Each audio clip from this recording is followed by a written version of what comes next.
In 1206, a fragmented clan of desert nomads was united under a name that would soon make kingdoms tremble.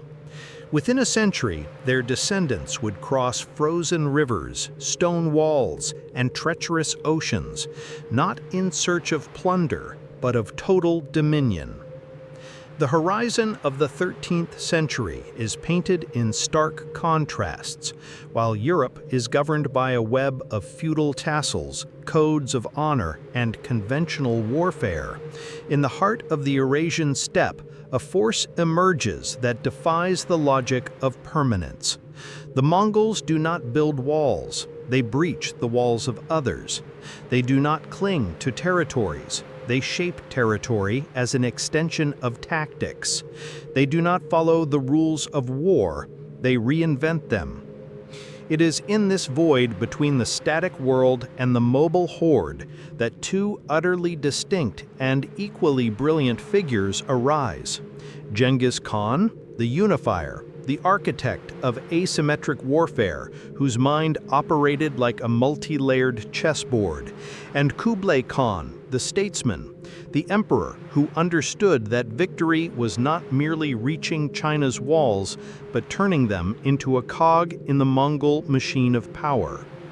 Victor Davis Hanson, comparing Western traditions of warfare with Mongol conflicts, argues that the war of attrition and position, typical of sedentary empires, was vulnerable to total mobility, a strategy where space is fluid, time is a weapon, and the enemy never knows where the blow will come from.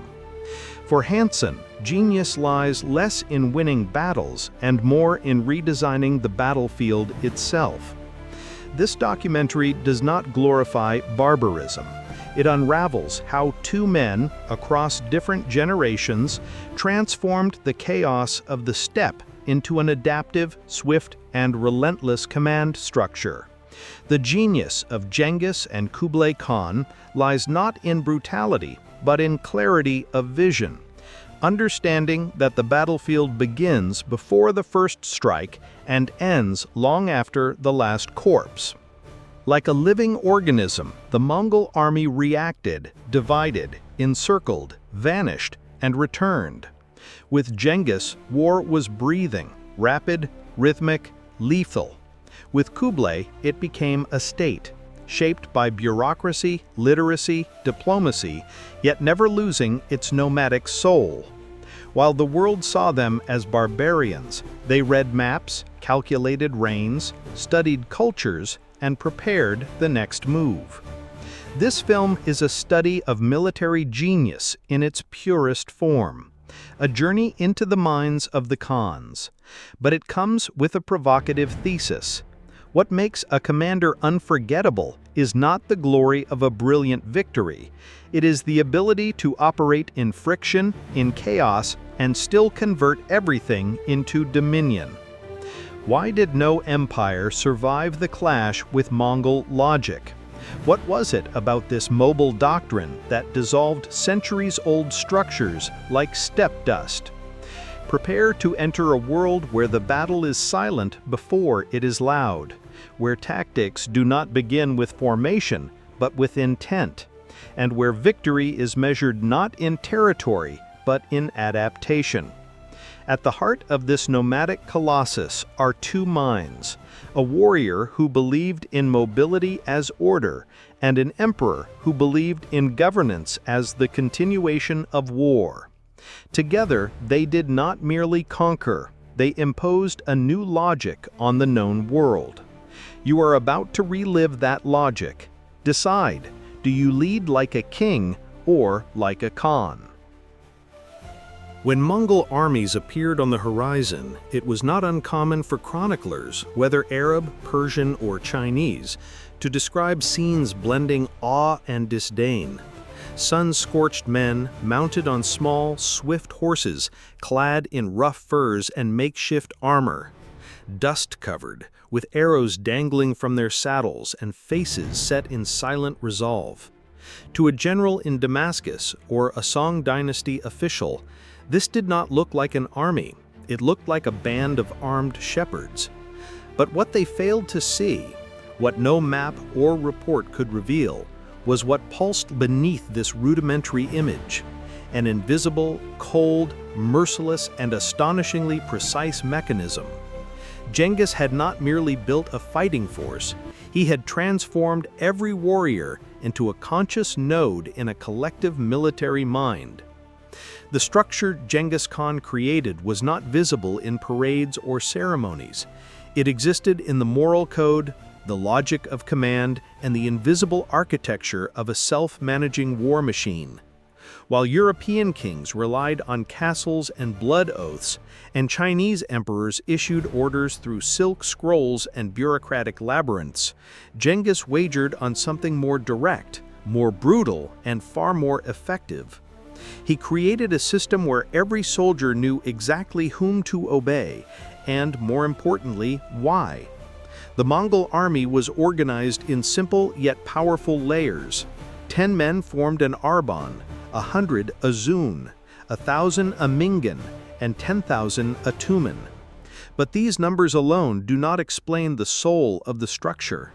What made this model lethal was the human bond it forged. Each arban was more than a combat unit, it was a battlefield family. Each commander was not just a superior, he was someone who rode alongside, sharing the cold, the dried meat, and the fear. This disciplined decentralization created something adversaries simply could not comprehend: an army that could split into dozens of columns and strike simultaneously without losing cohesion. Instead of waiting for orders from afar, leaders at every level made decisions based on a strategic clarity absorbed throughout the campaign. They did not need specific instructions because they understood the broader intent. The system was not rigid, it was organic, and that is precisely why it was so hard to break. Every subordinate commander knew not only what to do, but why they were doing it. The mission was clear, the method was flexible.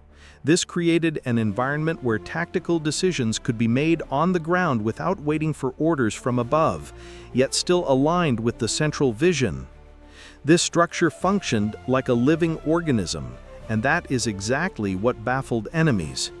Feudal armies, accustomed to rigid, slow hierarchies, saw decentralization as weakness. Time and again, kingdoms underestimated Mongol strength, viewing it as disorganized, savage, primitive. The mistake was not just tactical, it was epistemological. They failed to grasp that they faced a doctrine where control was not imposed through direct coercion, but through clarity of purpose and a culture of command. The decimal system also carried a psychological dimension.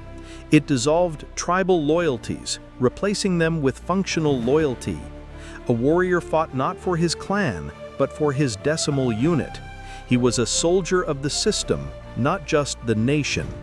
This shielded the structure from internal divisions and created cohesion on a vast scale. Genghis did not merely centralize political power, he reinvented what it meant to be part of an army. Discipline was enforced with extreme rigor. Deserters faced immediate death, and a unit that allowed one of its members to flee was punished collectively. The effect was clear: every man was responsible for the other. There was no room for individual weakness. The collective became unbreakable not because of faith in a charismatic leader, but because survival depended on absolute synergy. This model of tactical self-management is now studied in military academies and corporate leadership programs.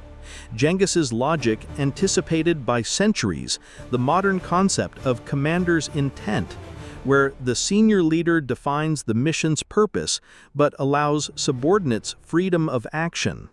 This idea, later formalized by modern armies like the German and Israeli forces, was already a living reality under Mongol command.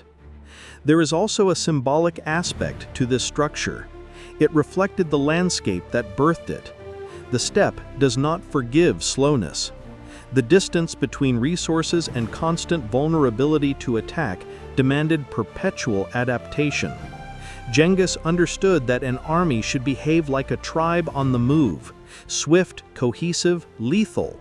There was no time for messages between castles or formal rituals. There was only the time for decision and execution. This sense of urgency was woven into the system and became its culture. Genghis's genius lay not just in winning battles, but in creating a doctrine where individual error was absorbed by collective intelligence and where the speed of decision replaced the weight of tradition. His army appeared informal but was mathematically organized. It seemed chaotic but was governed by a discipline expressed in action, not appearance. Ultimately, the true strength of the Mongol army was not its swift cavalry or its recurved bow. It was the invisible structure that allowed every soldier to act as part of a collective brain, a logic where one man's thought reverberated through 10,000 spears. That is why, against this living machine, empires fell not just to force, but to their inability to comprehend that they faced something they could neither mimic nor counter with their own paradigms. Kublai Khan was not born to be merely a conqueror. From an early age, Genghis's grandson showed a rare trait among the steppe's sons, a fascination with foreign thought. While his brothers saw southern empires as territories to subdue, Kublai saw a structure that could be adapted, redirected, absorbed. His vision of empire was not an extension of conquest, it was its transformation. In his campaign against the Song dynasty, Kublai faced not only larger, more numerous, and better-armed armies, but also centuries of culture, bureaucracy, and political thought that shaped China like an invisible wall. Unlike invaders before him, he did not try to erase this wall. He used it as a foundation. Kublai's genius lay in understanding that integration was harder than conquest, and thus more valuable. Instead of imposing Mongol culture as dominant, he selectively adopted Chinese elements that could strengthen his authority without diluting his identity. Adopting Mandarin for official documents, appointing Confucian advisors, and structuring taxation inspired by the Tang model, each choice was tactical. It was not about surrendering to the culture of the vanquished, but about engineering legitimacy. Kublai's court was a complex theater. In his capital at Khanbalik, the future Beijing, Mongol nobles mingled with Buddhist scholars, Persian mathematicians, and Chinese architects. It was a melting pot of influence under a single logic. Anything that served stability, centralization, and dominion was welcome. Anything that reminded defeated enemies they were now integrated, not subjugated, was encouraged. But this integration did not come at the expense of strength. Kublai maintained the Yasa Code as the backbone of discipline and ensured the Mongol military structure remained intact. In distant provinces, governors still reported to generals of nomadic blood. The unification was real but overseen. It was as if the empire donned southern robes but kept the firm pulse of the steppe beneath the fabric.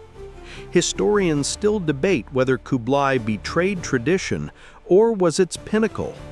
Few dispute the impact of his approach. The Mongol Empire ceased to be a phenomenon of mobility and became a durable structure. It was he who laid the foundations for the Yuan dynasty, the first foreign dynasty to rule all of China, and perhaps the only one that truly sought to reconcile the logic of conquest with the science of governance. China taught Kublai the value of permanence, and Kublai taught China the cost of absolute resistance. His legacy lies not only in military victories, but in a model of integration that defied the era's norms.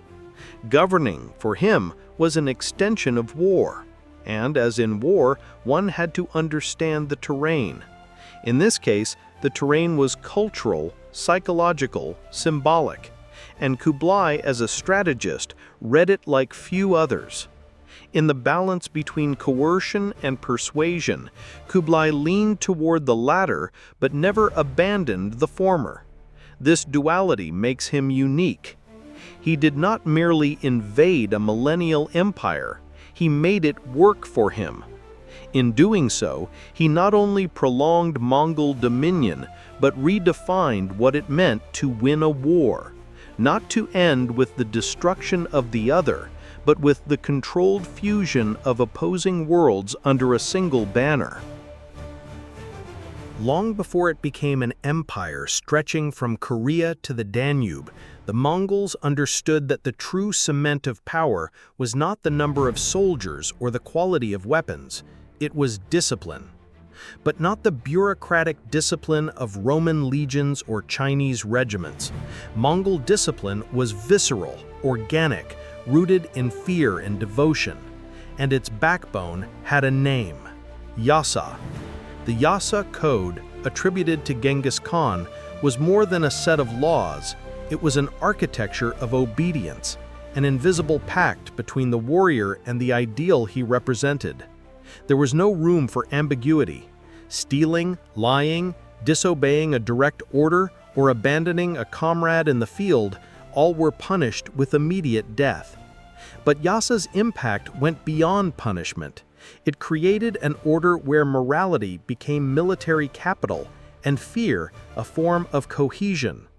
A Mongol warrior knew that failure endangered not only his life, but that of his entire unit. Collective responsibility turned each group into a single body, where one's weakness was offset by the vigilance of others. Personal honor gave way to the integrity of the system. This was not a culture of lone heroes, it was a culture of operational silence, where every action had to reflect the greater ideal of absolute discipline. This obedience was not blind, it was almost religious. Genghis's generals did not merely demand orders be followed, they cultivated faith in the logic of command. It was common for decisions to be accepted without debate, even when they involved extreme risks, because the system taught that survival depended on the precision of the hierarchy. There was no time for discussion in open battle. Trust came from the reputation built in each campaign, the consistency of punishments, the clarity of rules. Yasa's efficacy extended beyond combat. It permeated civilian life, trade, and relations with conquered peoples. Upon arriving in a city, the Mongols applied the code without exception, whether to allies or enemies, nobles or shepherds. This uniformity of justice, however harsh, created an unexpected respect. Conquered peoples often preferred the stability imposed by the Mongols to the chaos of local feudal lords. The documentary basis of Yasa is fragmented. Parts survive only in Arab and Persian accounts. But what archaeology and diplomatic records suggest is that its power came less from written law and more from its application. It was a code expressed in actions, not inscriptions. Its effectiveness lay in the living memory of campaigns, in stories told around campfires, in swift punishments, and in tales of victory attributed to inflexible order. In an era where empires crumbled from internal betrayal, succession disputes, or undisciplined armies, Yasa offered a stark contrast. It did not make the Mongols invincible, but it made them cohesive, and in an age of fluid borders and unstable alliances, cohesion was a weapon in itself. Genghis understood that discipline, when elevated to doctrine, could replace walls, offset numerical inferiority, and keep an empire cohesive across thousands of miles. The psychology of obedience, reinforced by fear, yes, but also by an internal logic of merit and clarity, is what made Yasa not just a tool of command, but a belief system. The Mongol warrior did not fight only for territory. He fought because his identity was anchored in a code that defined him in and out of battle. And that identity, like the steel of his sword, was forged not in comfort, but in the conviction that order transforms ordinary men into cogs of an unstoppable machine. In every burned village, in every city that surrendered without a fight, there was a meticulous logic, often invisible to contemporary chroniclers. For the Mongols, terror was not a byproduct of violence. It was a surgical tool, designed with precision to disorganize, anticipate, and dominate. The fire was not mere destruction. It was narrative. The plunder was not just looting, it was signaling. As Genghis Khan advanced on the borders of Transoxiana, he sought not only to conquer territories, but to break the symbolic bond tying peoples to their cities, armies to their commanders, populations to the idea of resistance. The destruction of Nishapur or Merv, with tens of thousands killed, was calculated to echo beyond the walls, a wave of dread that preceded the army, eroding the will to fight before the first shot. Arab and Persian accounts describe a war where violence was preceded by rumors. Merchants traveling ahead of the Mongol army spread tales of obliterated cities, impaled governors, women and children taken as spoils. Many of these stories were true, others were carefully amplified. The enemy's psychology was shaped by doubt: resist and be annihilated, or surrender and retain some dignity. Controlled terror operated as an invisible but immensely effective weapon. The side effect of this strategy was accelerated victories. When a city knew its neighbor had been reduced to ashes for resisting, surrender became the default. And when surrender occurred without a fight, the Mongols, on many occasions, spared structures and even kept local authorities in administrative roles. But the system was binary. Immediate obedience brought stability, resistance meant eradication. This brutal clarity created predictability and with it strategic efficiency. Archaeologists still find layers of ash indicating massive fires in regions that resisted Mongol advance. In contrast, other cities show urban continuity and even prosperity under Mongol rule. This duality was not inconsistency, it was method. By keeping terror controlled, applying it selectively and symbolically, Genghis and his generals ensured that war was won with speed and impact disproportionate to the physical effort expended. The use of rumors as a weapon also reveals the sophistication of the psychological campaign. It was not enough to destroy physically, they needed to be remembered. The names of Mongol commanders had to be spoken with fear in Bedouin tents, among Volga merchants, in Buddhist monasteries or Venetian halls. Reputation preceded the attack, and in many cases it was enough to open the gates. This logic approached the modern concept of information warfare. Perception manipulation was as critical as territorial occupation. The Mongol military intelligence, with its network of spies and informants, directed which stories should circulate, on which routes, with which exaggerations. The image of an omnipresent, unpredictable, and relentless army was carefully cultivated. The doctrine of terror was not chaos, it was emotional engineering. The Mongols did not need to convince the enemy of their technical superiority. It was enough to make them believe resistance was irrational. And when that belief took hold, defenses crumbled, allies deserted, and walls became irrelevant. Contrary to reductive views, Mongol terror was not sadism. It was extreme rationality. Violence was measured, strategic, applied with military precision. It was a language, a way of saying without words that the paradigms of war had changed, and those who did not grasp this would vanish with their walls. In this new chessboard, Genghis was less a bloodthirsty barbarian and more an architect of calculated fear. A mind that understood that the silence of a defeated enemy before the battle even began was worth more than 1,000 noisy victories. The dry steppe wind carried more than dust. It carried movement, direction, purpose. When the Mongol cavalry moved, it was not a march, it was an organism, a coordinated flow of speed and intent. No other medieval army so deeply understood the relationship between time and space on the battlefield.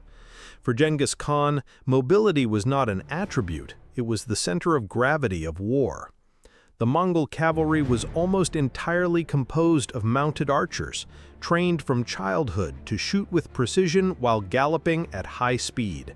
This allowed tactical freedom unseen before. While European and Chinese armies relied on heavy infantry, fixed lines, and frontal clashes, the Mongols operated like waves, attacking, retreating, diverting, reappearing.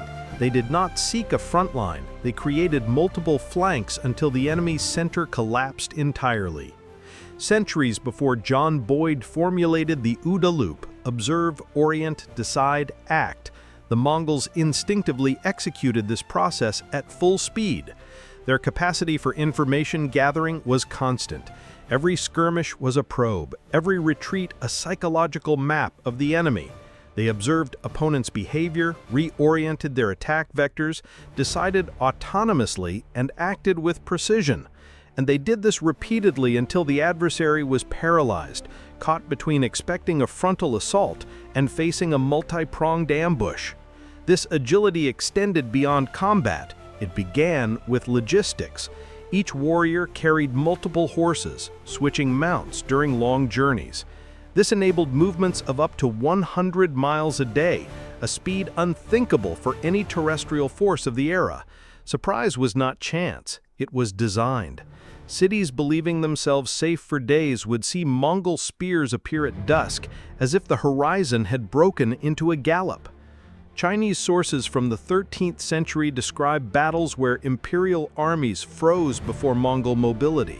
Static command logic could not keep up with shifting vectors. The enemy was not where it should be. Formations were always vulnerable.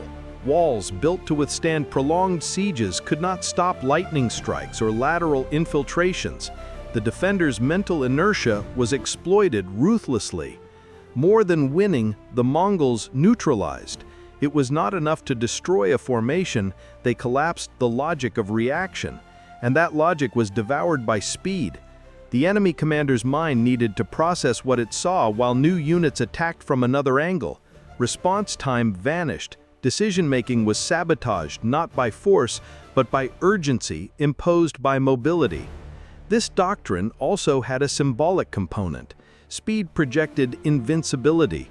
For sedentary peoples accustomed to long, static wars, the idea that an army could cross mountains, deserts, and frozen rivers so swiftly was demoralizing. War was no longer a predictable process, it was an avalanche, and that avalanche could strike from any direction, at any moment. Archaeology confirms that Mongol routes crossed regions deemed impassable. Persian and Chinese documents show that enemy generals often fought time, not troops. The battle was decided before the clash because Mongol mobility had reorganized the geometry of war. Terrain was not an obstacle, it was an ally. Distance did not protect, it invited attack. Ultimately, what made the Mongol cavalry so devastating was not just the recurve bow or the number of horses, it was the mindset. War as movement, tactics as flow.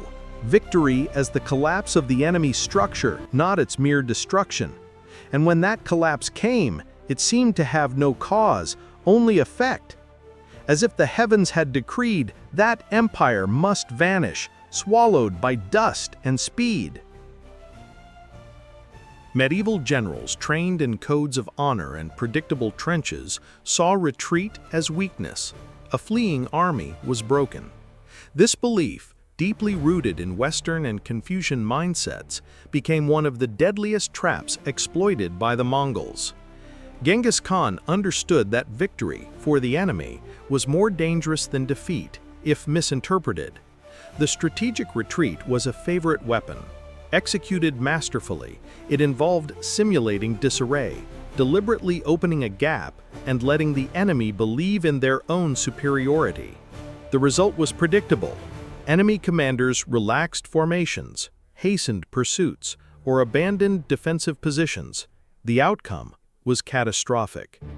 Persian chronicles recount battles where entire Mongol units feigned panic, fleeing the field in haste, only to lure the enemy into a valley, a narrow gorge, or a field rigged with hidden archers. The art of ambush lay in the confidence the enemy placed in the illusion. It had to be convincing: sweat, blood, cries, lost equipment. The theater of defeat had to be built. Then the stage was turned against those who entered it with arrogance. This technique was recorded with astonishment by Muslim historians during the campaign against the Khwarezmian Empire. After a series of supposed defeats, the Mongols retreated, letting local armies occupy cities and fortresses. But the return was devastating.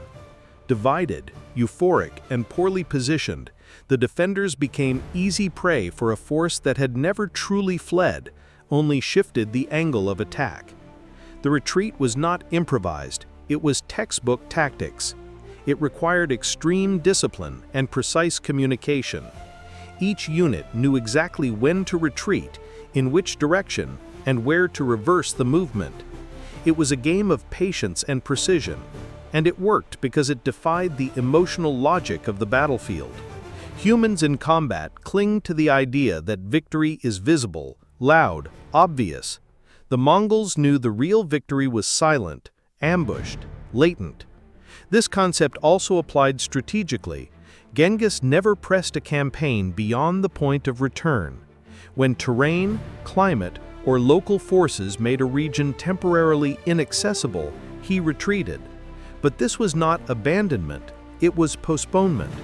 The Mongols often withdrew for months, only to return when conditions changed, with reinforcements, supplies, and superior knowledge of the terrain. The enemy, believing they had repelled the invader, lowered their guard, and that was when collapse became inevitable.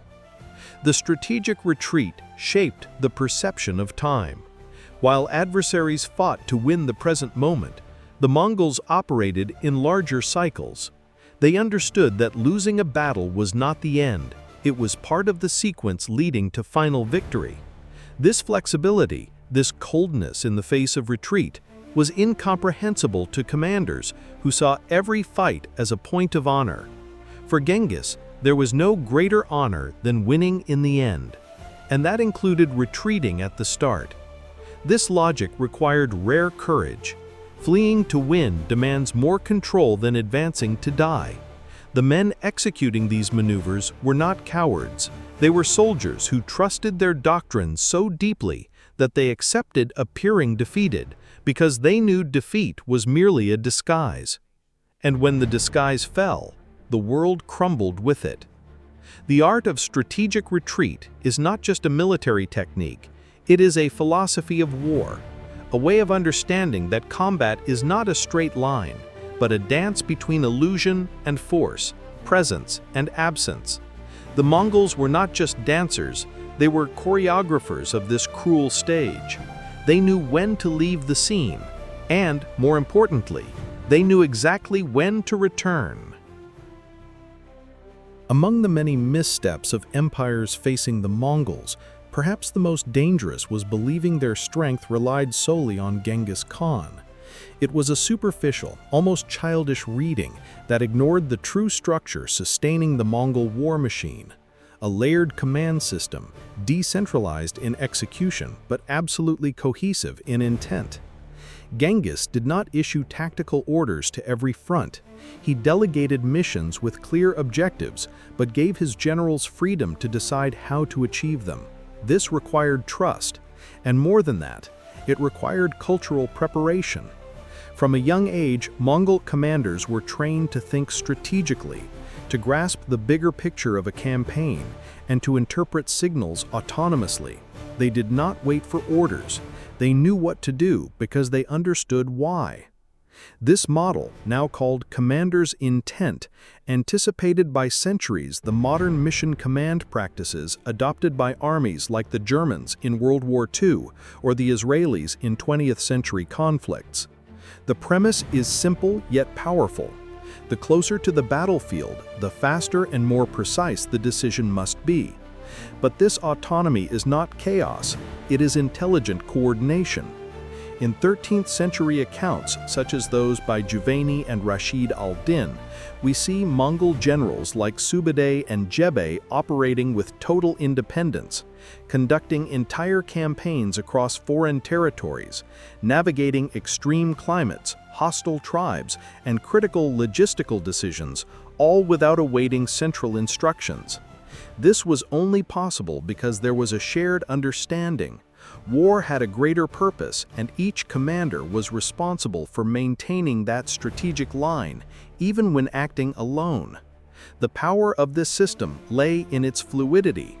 When one front needed reinforcement, units were redistributed without compromising the whole. When an opportunity arose, it was seized immediately. When a plan failed, there was no need to halt everything, just adapt. The Mongols did not merely tolerate local error, they absorbed it, corrected it, and moved on. The layered structure was not designed to avoid mistakes, but to prevent them from contaminating the whole. This approach created an almost paradoxical effect. The larger the empire grew, the more agile it seemed. While enemies had to consult war councils, wait for messengers, or seek formal confirmations, Mongol generals were already acting. And when the enemy realized what was happening, the decision had already unfolded into movement, attack, and resolution. Administrative archaeology of conquered territories shows traces of this logic. Records of coordinated missions in distant regions indicated that the command structure was not only military but also civilian. Local governors had leeway to handle tribes, taxes, and rebellions. Delegation was a principle, not an exception. And this made the empire resilient to distance, human error, and even the loss of leaders. But there was a line that could not be crossed. Betraying the mission was betraying the system. Freedom came with absolute responsibility. When a commander failed through personal ambition or deviated from the common goal, punishment was swift. The balance between freedom and obedience was maintained by the taut thread of trust built in campaigns, reinforced by yasa, and sustained by a culture of merit. Genghis understood something fundamental. Commanding is not controlling every detail. It is creating a network of convergent decisions where each point, even autonomous, follows the same direction. He did not just create an army, he designed a collective mind where every part thought, felt, and acted as an extension of the central purpose.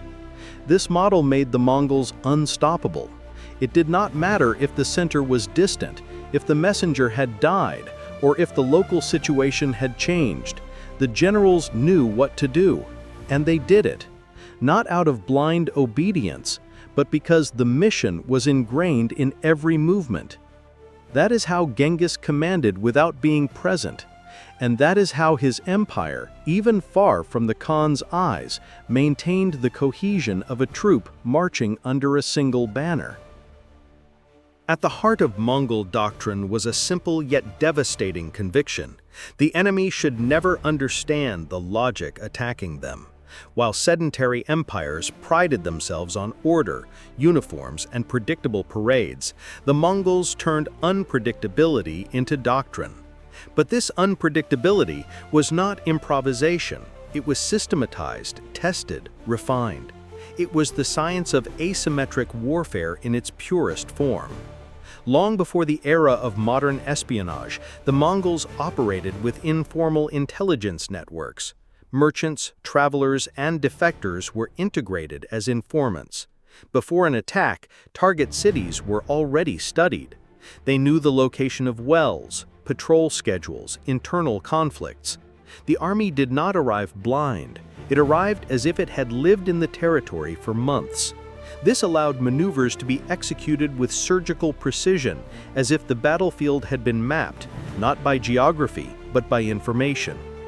Unlike conventional warfare, where the number of soldiers and the strength of infantry were key, the Mongols used climate, timing, and perception as legitimate weapons.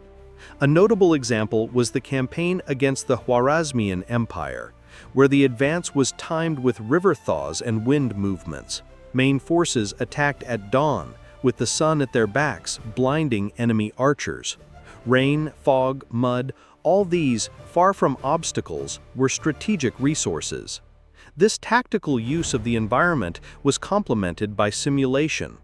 Often, the Mongols feigned a full advance to conceal the real offensive from another flank. At other times, they appeared disorganized to lure the enemy into error. The effect was always the same. The opponent never knew if they faced the main force or an illusory detachment. And when doubt took hold, morale collapsed. The Mongols also used the cultural calendar as an attack element. They launched campaigns on enemies' sacred dates, exploiting moments of distraction, festivities, or political reorganization. In Muslim-majority cities, for instance, they advanced during Ramadan, not out of religious contempt, but logistical calculation. Attacking when the enemy is least prepared is more than an advantage. It breaks the mental axis of resistance. This asymmetric warfare was not disorganized, it was methodical. Letters sent to European kings made demands based on specific knowledge of fortresses, troops, and alliances. This showed not just vigilance, but interpreted vigilance. They did not just know, they knew what to do with what they knew. Archaeology confirms this sophistication. In the ruins of fortresses taken by the Mongols, rudimentary espionage artifacts have been found. Coded messages, charcoal-drawn maps, traps tailored to enemy defense styles. These elements reveal an army that did not just fight, it studied. Each campaign was a lesson, each battle an experiment.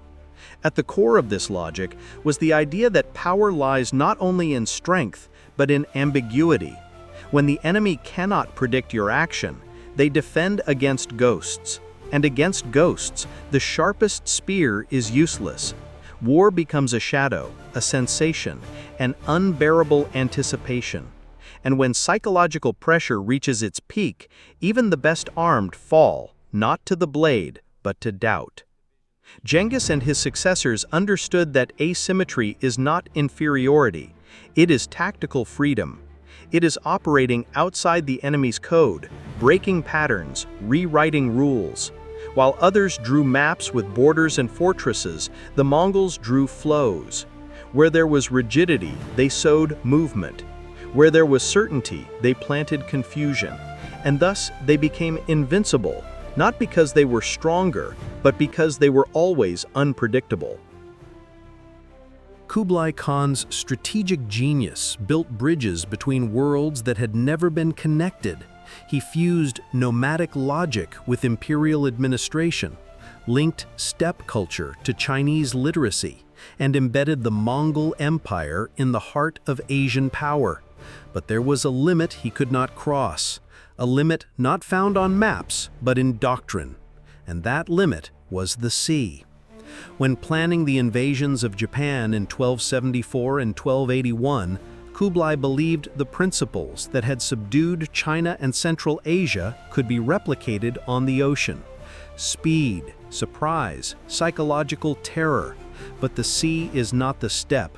Time does not bend in the same way, and Japanese resistance did not follow the Mongol script. The first expedition, with roughly 900 ships and over 30,000 men, was poorly coordinated from the start. Korean and Mongol troops clashed in logistics, language, and doctrine. The beaches of Kyushu did not offer the passive reception Kublai expected. Local samurai, highly trained in individual combat, mounted fierce resistance. Kublai anticipated surrender. He received friction. And when a typhoon struck the anchored fleet, the campaign turned to disaster. About a third of the ships were destroyed. Determined, Kublai reorganized.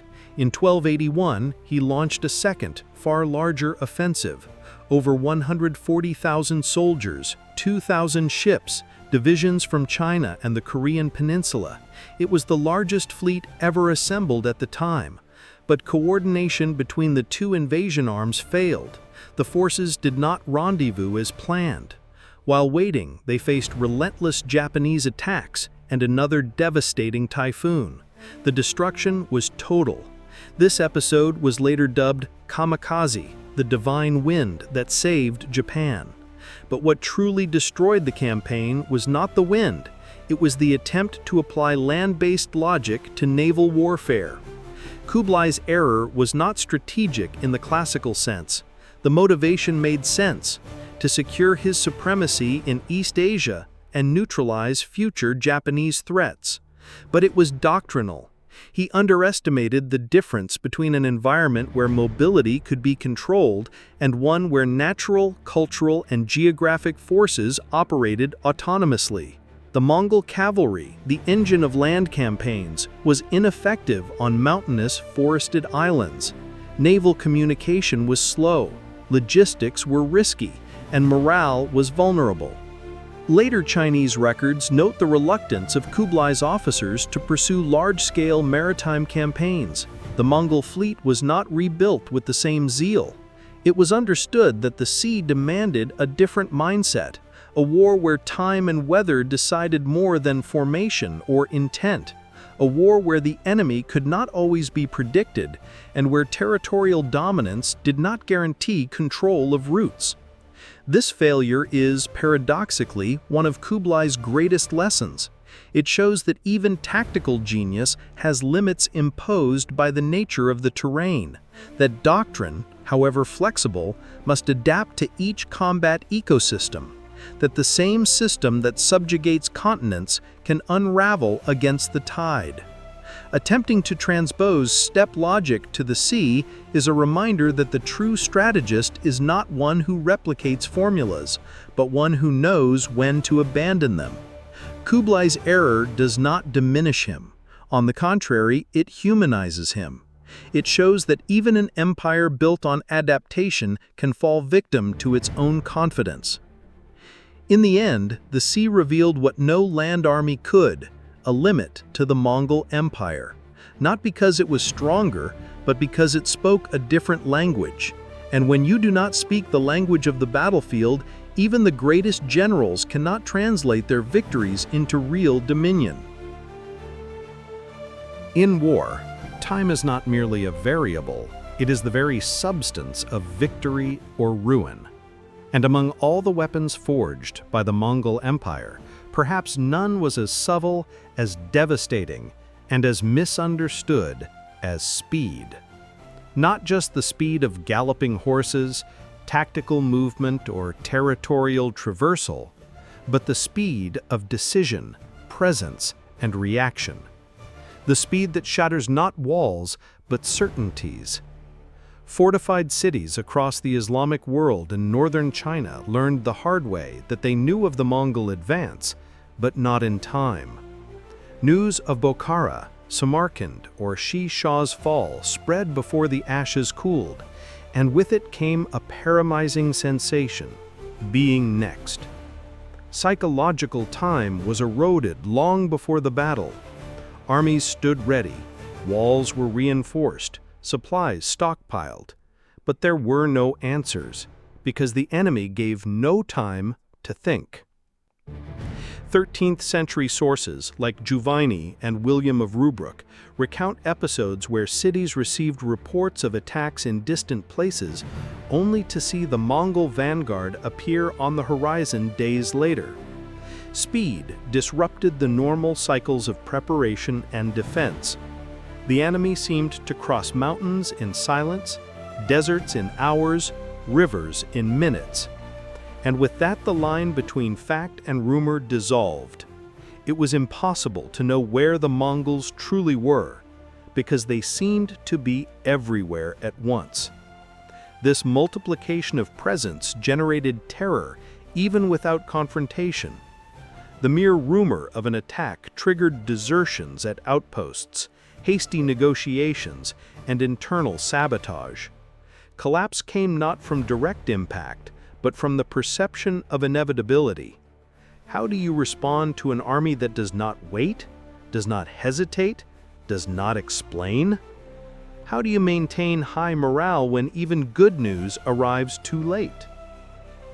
The psychological impact of Mongol speed was so potent that many accounts describe enemy generals making catastrophic errors, leaving fortifications to face what they thought was a smaller force, abandoning defensive positions at the slightest sign of retreat, or even surrendering entire cities without firing a single arrow. The mind collapsed before the wall. The city was defeated before the siege. Archaeology confirms this preemptive panic. In many sites of Mongol attacks, there are no clear signs of prolonged resistance. There are traces of mass flight, internal fires caused by residents, gates opened in moments of confusion. The city ceased to function before the army arrived. Speed had done the work. This phenomenon can be described as temporal superiority.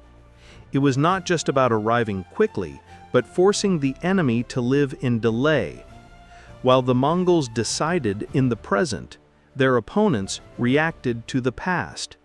By the time a response was formulated, it was irrelevant. The next city had already fallen. The next column had already moved. This doctrine required absolute mastery of logistics, terrain reading, and unit coordination. But above all, it required understanding that war is not a static map, it is a flow. And when you master the flow, you master morale. War ceases to be a contest of forces and becomes a race against perception itself. Genghis Khan understood that an enemy's collapse need not be physical. It could be mental, narrative, symbolic. And for that, speed is the spearhead. A city that fears tomorrow more than today's battle is already defeated. A general who does not know where the enemy is has already lost control. An empire reliant on slow messengers already lives in the past, and in that past, the Mongols had already won. In most military civilizations, the commander is the visible epicenter. He leads from the front, raises the sword, inspires through gesture. His presence on the battlefield is not only tactical but symbolic. Genghis Khan chose a different path. He turned his absence into presence. His anonymity at the critical moment of battle was, paradoxically, what most reinforced his authority. Because instead of leading with his voice, he led with the system. And in that system, every general acted as if Genghis were there, even when he was not. This choice was neither modesty nor cowardice. It was psychological calculation. By not centralizing glory on himself, Genghis allowed his commanders to earn real prestige based on merit and results. A victorious Mongol general was not a mere executor of orders. He was a tactical architect within a larger plan. The victory was his, but also the empire's. This decentralization of recognition built a rare collective spirit. They fought not for a man, but for a system that worked. And that functionality became faith.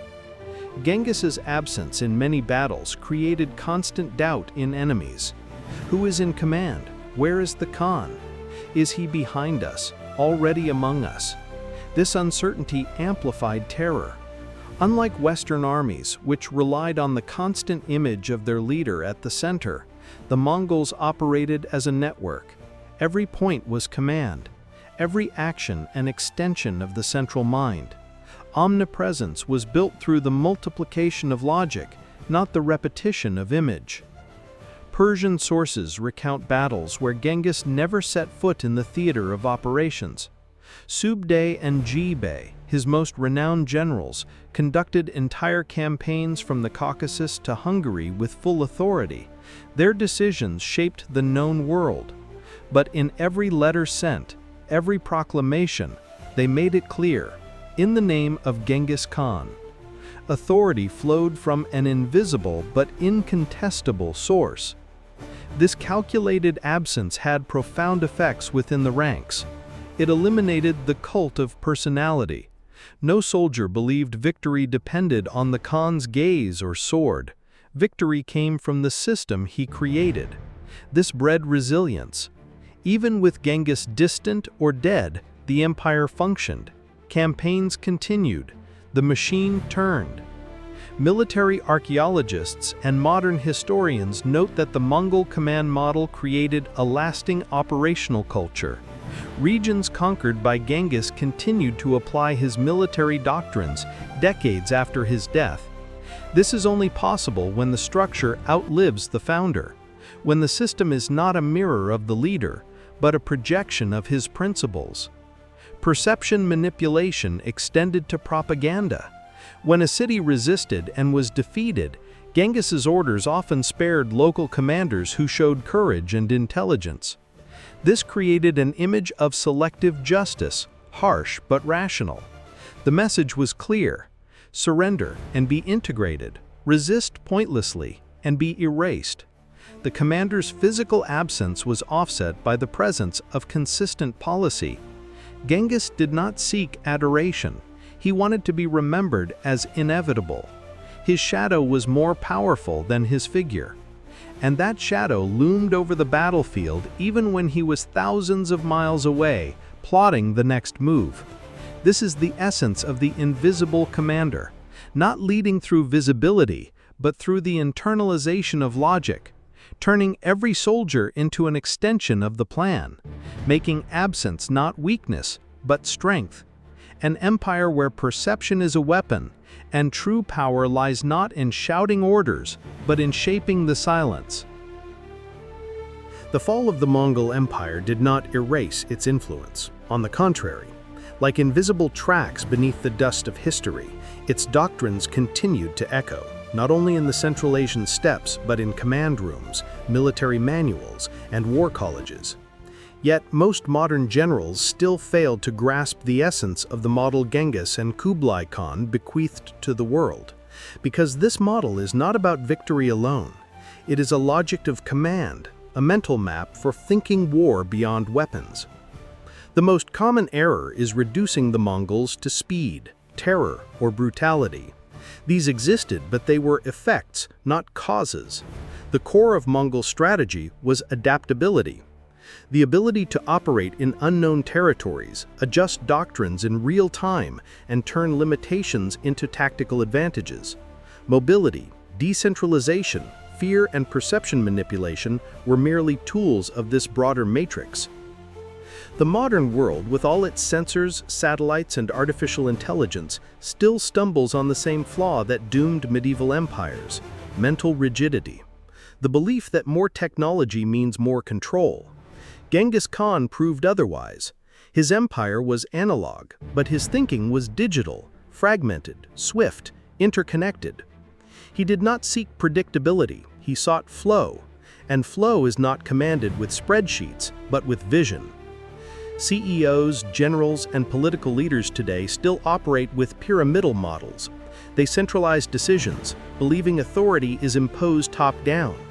The Mongol Empire taught the opposite. Authority is distributed with responsibility. Command is sustained by purpose, not coercion. And a leader who does not teach subordinates to think becomes hostage to their own centralization. Mongol operational decentralization anticipated concepts like mission command, autonomous cells, and networked response. In a world where war is increasingly asymmetric, where threats come not in columns but in clusters, this model should be studied more deeply, not as an exotic curiosity, but as a functional standard. Kublai Khan's doctrinal flexibility, adapting Chinese structures without losing nomadic essence, shows that integration is not submission, it is strategy. One can absorb the best of another while retaining tactical identity. This is a crucial lesson for a 21st century marked by fragile alliances, hybrid conflicts, and cultural clashes. Modern warfare still suffers from the illusion that winning is destroying. The Mongols knew that winning is assimilating. True dominion is not in the raised flag, but in the absorbed logic. They did not just conquer territories, they converted systems, shaped behaviors, redrew mental borders. A Mongol general did not want just the castle, he wanted the code of conduct of its inhabitants. Contemporary command schools value precision, control, and standardization. The Mongols operated with ambiguity, decentralization, and fluidity. This did not make them less professional. It made them more effective, because they knew the real war is not the one planned, it is the one survived. And surviving, ultimately, is deciding better under friction, uncertainty, and chaos. The legacy of the Khans remains on the table, waiting to be rediscovered. And perhaps the most urgent question is not what we can learn from them, but why we haven't learned yet. Because while we seek innovation in laboratories, they built it on horseback, through forests and deserts, and they created not just an empire, but a code of thought, a model of command, a way of seeing conflict and winning it, while others are still trying to understand what is happening.